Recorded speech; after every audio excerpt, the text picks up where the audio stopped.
మన ప్రభు అయిన యేసుక్రీస్తు నామములో మీకు మా శుభాభివందనములు. ఈరోజు దేవుని వాగ్దానము, నీవు ఆశీర్వాదము పొందుదువుగాక, నీవు ఘనకార్యములను పూనుకొని విజయమునందుదువుగాక.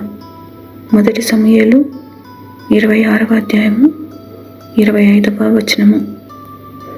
May you be blessed. You will do great things and surely triumph. 1 Samuel chapter 26 verse 25. ప్రార్థన. ప్రేమగల తండ్రి, ఈ దినమున మీరిచ్చిన వాగ్దానంకై వందనాలు. ఎన్నడూ విడువని ఎడబాయని మీ కృపకై మీకు కృతజ్ఞతలు. మాకు కలుగు ప్రతి శ్రమలో, శోధనలో మమ్మల్ని కాపాడి భద్రపరచమని యేసు నామములో వేడుచున్నాము తండ్రి.